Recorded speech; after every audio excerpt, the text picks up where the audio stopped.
Hello everyone, welcome back to Weather on the Go, all your weather coverage on this Monday, August 26, 2024, and we have a very hot weather pattern moving across the eastern United States as we go through early this week, but a strong cold front will push through the middle of the country and into the eastern U.S. later this week, refreshing the air mass, and in that transition, severe weather will be a concern, and we'll give you a tropical weather update at the end of today's video. So if you are a new subscriber here, make sure to subscribe to the channel down below. We're almost to 95,000 subscribers and ultimately almost 100,000. So if you want to help out, make sure to subscribe to the channel down below, and we'll keep you updated on the latest weather information right at your fingertips. Very important to turn on all post notifications for videos and live streams on this channel.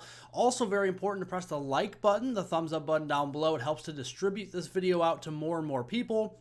Also, leave any comments, questions, and concerns below. We'll get to those after the video. So without further ado, let's dive into the forecast here on this Monday, August 26th. And we have an uncomfortable and quite honestly dangerous brand of air across the Midwest into the Great Lakes and Ohio Valley today. We have excessive heat watches across portions of the Chicagoland area down into Indianapolis and even in toward Toledo here today. That's in the maroon red shaded color. In the magenta, the pink, that is more of those excessive heat warnings, and then in the orange, those are heat advisories. So let's look here at the culprit, and it's that big ridge of high pressure we were telling you about several days ago, that it's going to be starting to move further off to the north and east and intensify and expand. And it has such done so across the Midwest, the Great Lakes, and the Ohio Valley today, and it continues as we go into tomorrow on Tuesday, August 27th. So here are your high temperatures expected this afternoon, and some of these highs are flirting with record territory across the Midwest. We're into the 97-degree mark in Des Moines, 100 at the triple-digit point there into Omaha, and 102 in Kansas City, 96 into St. Louis this afternoon. And when you throw in all the moisture, those dew points are well into the 70s, low 80s, so it's the air you can wear. You step outside and you're ultimately sweating very quickly. You can see those heat index values are approaching 110 at 109 in the Des Moines area this afternoon, 107 as far north as Rochester, Minnesota, 100 even on the Chicago lakefront, and 107 also down into St. Louis this afternoon. As we turn into early tomorrow, these are your low temperatures Tuesday morning. We're only going to drop into the middle and upper 70s for lows, so very uncomfortable overnight as we go through those areas into the Midwest, the Great Lakes, and Ohio Valley. And then that'll be a higher springboard of which to start, and we'll be right back into the upper 90s and flirting again with record territory from Chicago at 98 on the lakefront there, 95 in Milwaukee, 100 in Western Illinois could be eclipsed without the heat index on Tuesday afternoon, and 102 in Kansas City. With the heat index, it could feel like 111 in Western Illinois, 110 in the Chicago lakefront and the Milwaukee lakefront at 108, 113 as far north as Green Bay, and 103 over in the Detroit area as we go into Tuesday afternoon. There's the cold front, though. There is relief on the way. We'll talk more about that momentarily, but know the signs between heat exhaustion and heat stroke. If heat exhaustion, you have dizziness, thirsty, you're heavy sweating, nausea, weakness here, and again, that can lead to heat stroke. And if you have any of these symptoms on the right-hand side of this screen, call 911 immediately. It is likely heat stroke. So make sure to stay hydrated, take frequent breaks in the shade, or better yet, in an air-conditioned building during these dangerously hot days. And a lot of this heat is going to lead to a lot of that storm energy out there, your convective available potential energy. Look at all the whites and the grays. That's up to 5,500 joules per kilogram today, and that's on the upper echelon of the chart. So we are seeing some scattered, if not numerous, rounds of severe storms. We have a level 3 out of 5 enhanced risk in the orange from western Wisconsin through south central Minnesota, eastern and southern portions there of South Dakota, and extreme northern Nebraska. We have that level 2 out of 5 in the yellow surrounding that, and also a level 1 out of 5 in the dark green surrounding that. And also a sleeper severe weather setup over here in the areas like Boston and Hartford, eastern Long Island, where they have a level 2 out of 5 slight risk over there as well. So definitely be keeping an eye on that.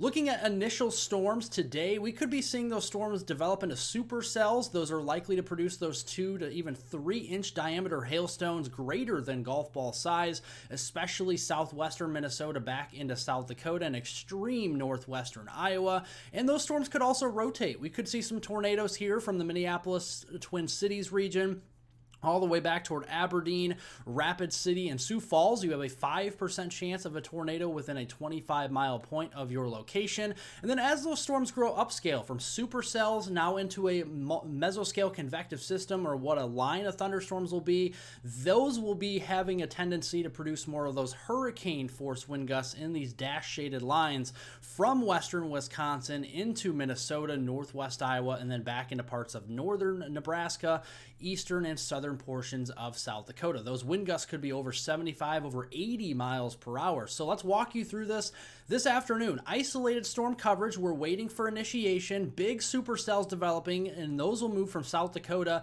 into Minnesota, and those will cluster up. So we're going to see those upscale growth in towards the Twin Cities. That'll be round 1 this evening. Round 2 developing further off to the west again. Those will get towards the Twin Cities early Tuesday morning towards the daybreak, and that could actually extend down into northwestern Iowa. Now, as we go into Tuesday, the area of concern shifts a little bit further to the east. That's where the higher storm energy is. So from Madison, Wisconsin, into Milwaukee, Chicago, Rockford, Illinois. That could extend back toward Kansas City as well, and then upper here into Michigan, northern Indiana. That's where a lot of those storm energy values will be over 5,000 joules per kilogram. Once again, very similar to today. And here's the day 2 outlook from the Storm Prediction Center, highlighting a broad brush level 1 out of 5 marginal risk in the dark green that extends all the way back here into the Topeka, Kansas City region, and also towards the Omaha area. And then we have a level 2 out of 5 in the yellow from Detroit into Grand Rapids and Kalamazoo, back into Green Bay, Madison, Milwaukee, Chicago. That could extend down toward Toledo here, as well as Erie, Pennsylvania. So we'll be watching out for that as we go into Tuesday. With this said, I think this could expand a little bit further off to the south and west, the slight risk, and possibly upgrade to an enhanced risk here when we have more clarity on the setup for tomorrow. Very complicated setup. We could see some damaging winds over 60 miles per hour in these areas. Also hail, quarter size or larger. And the tornado threat is greatest at a 2% into northern lower Michigan, north of Grand Rapids, up here toward portions of Marquette, and then back here toward the Green Bay area and the Wisconsin Dells region as we go into Tuesday. So here's the complicated setup. Tuesday morning, where are the thunderstorms on the map? Where are they? That is going to be the big factor in what happens later in the day, because outflow boundaries are going to be left behind with those thunderstorms Tuesday morning. And if those outflow boundaries sink a little bit further to the south, toward the meat of that ridge, for example, that could set up some additional supercells that could develop in eastern Iowa, southwest Wisconsin, and far northwest Illinois toward the Dubuque area, back there towards Cedar Rapids, Iowa.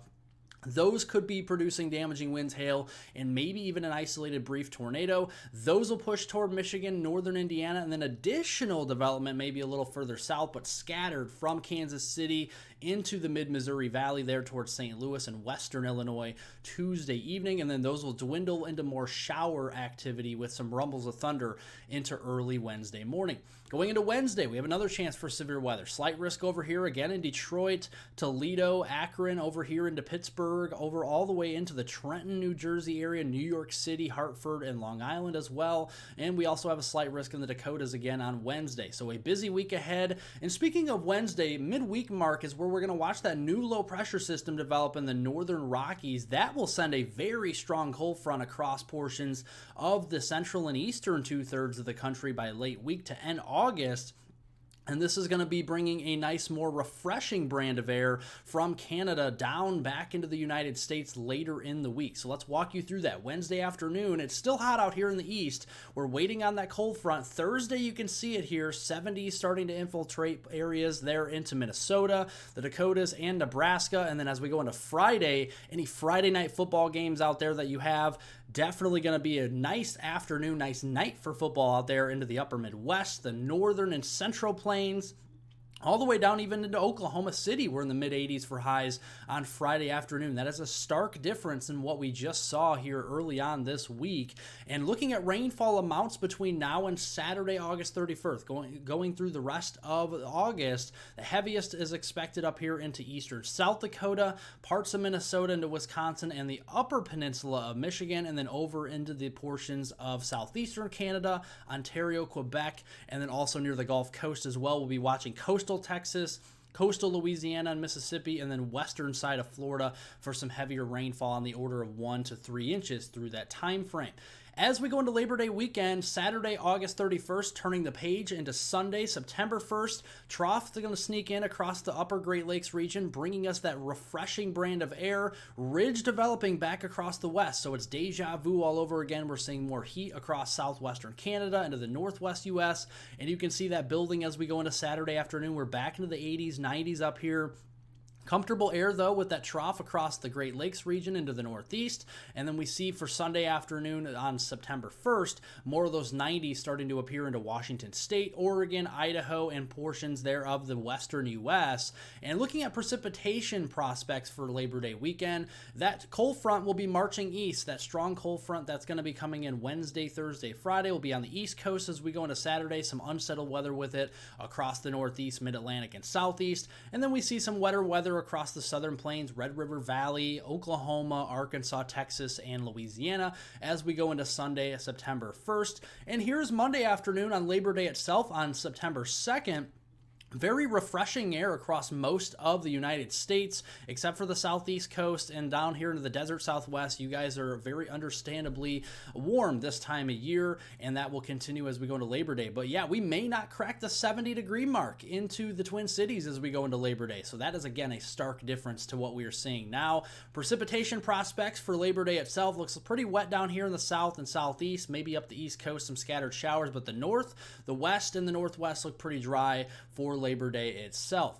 Looking at the tropics, tropical weather update, National Hurricane Center in Miami, Florida is not looking at anything over the next 7 days, the next week, so that is certainly some good news. We are getting closer to the peak of the Atlantic hurricane season. We'll continue to track them for you right here on this channel, and that's another reason why you have to subscribe to the channel for the latest videos and live streams right at your fingertips. Make sure to turn on all post notifications so you get those videos and live streams here in the future.